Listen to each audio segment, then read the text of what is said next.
Dispersal, passive dispersal. पिछले lecture में हमने डिस्पर्सल को स्टार्ट किया था कि डिस्पर्सल मतलब जंतुओं का जो है माइग्रेशन, हम जिसको कह सकते हैं वही है। इसको हमने फिर कैटेगराइज भी किया था, active dispersal, passive dispersal, chance dispersal, time as a factor affecting dispersal, intersective ability of dispersal, mode of dispersal. 6 भागों में डिवाइड किया था और हमने एक्टिव डिस्पर्सल पर बात की थी। यानी कि एक्टिव डिस्पर्सल वो डिस्पर्सल जो कि जीव जंतुओं के अंगों के द्वारा ही माइग्रेशन होता है, यानी कि उनकी जो एबिलिटी होती है कि किस तरह के वो जीव जंतु हैं, उससे उनका माइग्रेट कर जाना ही जो है एक्टिव डिस्पर्सल था। अब पैसिव डिस्पर्सल क्या होता है? साधारणतः जंतु क्या होते हैं, प्रकीर्णन के लिए बाध्य नहीं होते, यानी कि जरूरी नहीं है कि वो माइग्रेट करें। जब तक कि उनकी परिस्थितियाँ अनुकूल रहेंगी, उनके भोजन उनको मिल रहा है, रहने को आराम से मिल रहा है, कोई विपरीत परिस्थितियाँ उत्पन्न नहीं हो रही हैं, तो वो एक स्थान से दूसरे स्थान पर नहीं जाते। लेकिन जब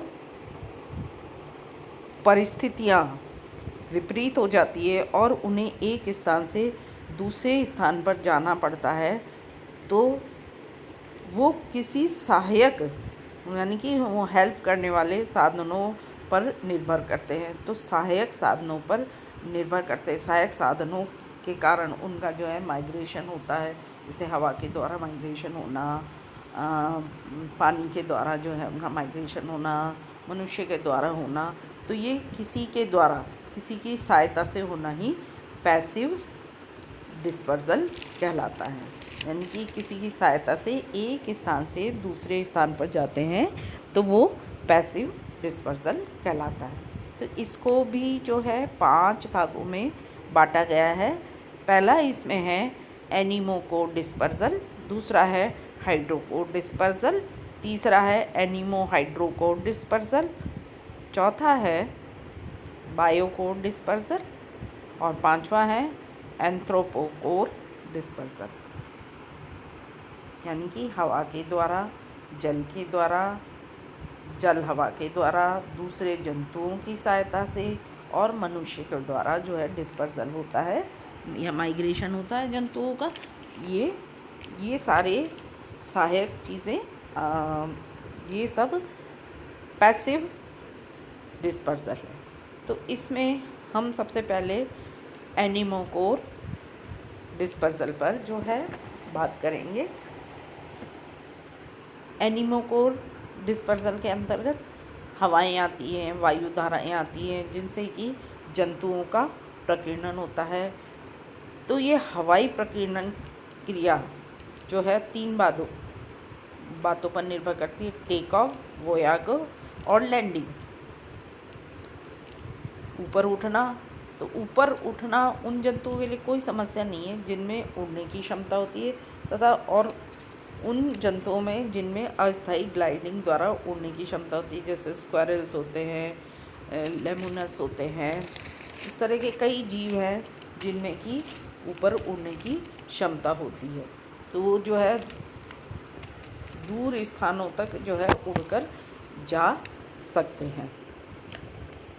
इसी तरह से कैटरपिलर, माइट्स जो पेड़ों के शिखरों पर रहते हैं, वहाँ पर जो है रेशमी धागों की सहायता से ऊपर उठ जाते हैं, और छोटे छोटे स्पाइडर्स ज़मीन से स्वयं को ऊपर उछाल कर ऊपर उठा सकते हैं। इसी तरह से हम जंपिंग इंसेक्ट्स का जो है उदाहरण ले सकते हैं। ये हवा में जो है ग्लाइडर्स इनमें होते हैं, तो वो उसके द्वारा ऊपर उठते हैं, हवा में तैरते हैं। इसके अतिरिक्त स्थलीय जंतु जो नियमित रूप से उड़ते हैं, उनके लिए भी हवा जो है एक महत्वपूर्ण साधन है।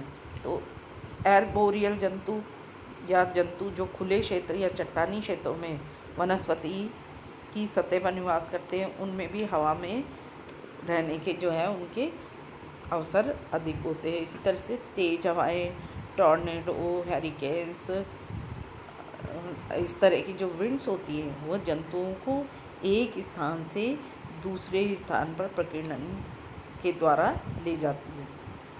कुछ बड़े जंतु कुछ सीमा तक इन हवाओं द्वारा जो है प्रभावित होते हैं। तो सभी जीव जो हैं समान रूप से इन हवाओं से प्रभावित नहीं होते, कुछ कुछ दूरी तक ही जा पाते, कुछ बहुत अधिक दूरी तक जा पाते हैं। वनस्पति की सतह के ऊपर यात्रा आसानी से हो सकती है, लेकिन ये कम समय की होती है। जब ऊपर उठती हुई हवाएं जंतुओं को वायुमंडल में अधिक ऊंचाई पर पहुंचाती है, शक्तिशाली हवाएं जो सतही हवाओं के बिल्कुल विपरीत दिशा में बहती है, तो ये क्या होता है, प्रकीर्णन जंतुओं के लिए डिस्पर्सल में समस्याएं उत्पन्न करती है। ठंडी व चक्रवाती हवाएं जंतुओं को प्रभावित करती है।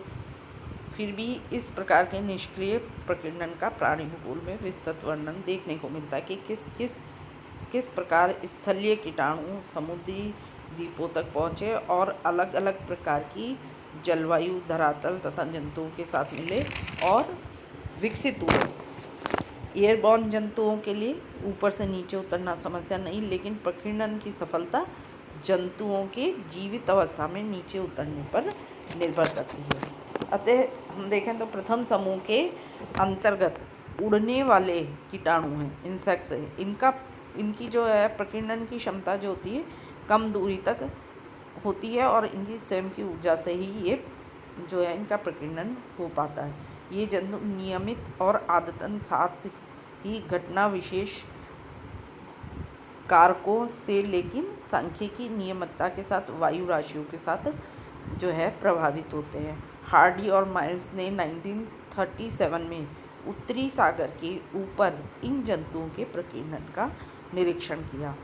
वायुमंडल में ऊंचाई पर जाली के द्वारा इन कीड़ों को पकड़ा गया और इनकी संख्या उस समय करीबन 730 थी तथा इनमें से अधिकांश जो है जंतु जीवित थे। इनमें से अधिकांश डिप्टेरा, एफिड्स, कुछ हाइमेनोप्टेरा, लेपिडोप्टेरा जो है हेमिप्टेरा और कई स्पाइडर्स जो है सर्वेक्षण में लिए गए। तो ये सर्वेक्षण मुख्य रूप से ब्रिटिश समूह 180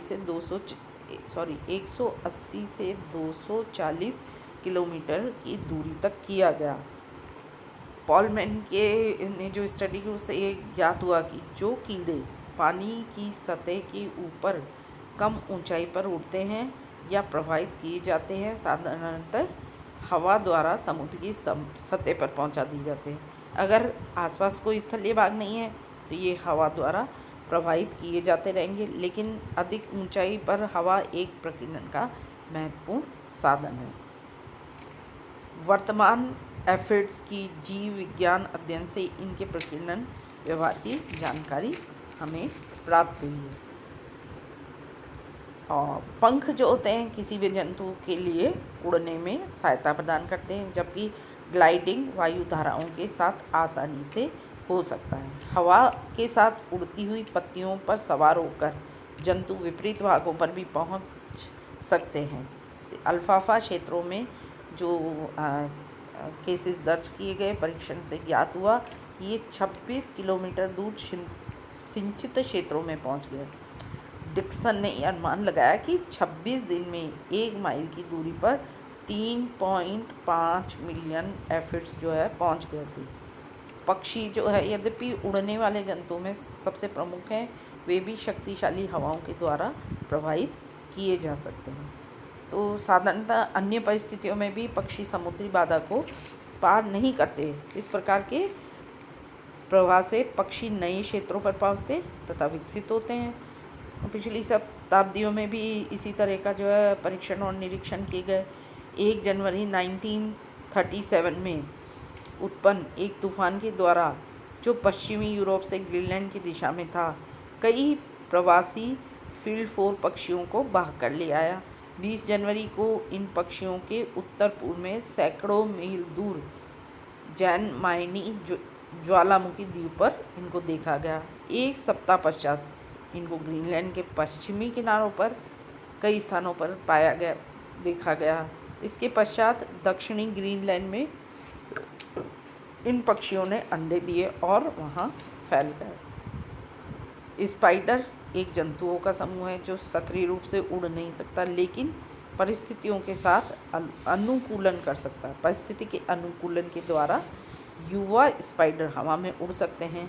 इस तरह से शीतोष्ण कटिबंधीय क्षेत्र में पूर्व हंगरी के मैदान में विशाल मात्रा में इनका प्रकीर्णन एक सामान्य सी बात है। इंगेल के अनुसार छोटे एम्फीबियन का हवा में प्रकीर्णन की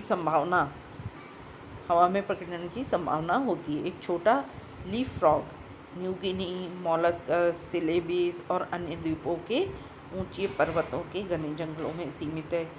चूँकि अलग अलग द्वीप होने से कोई लगातार पर्वत श्रेणियाँ नहीं है, अतः ये जंतु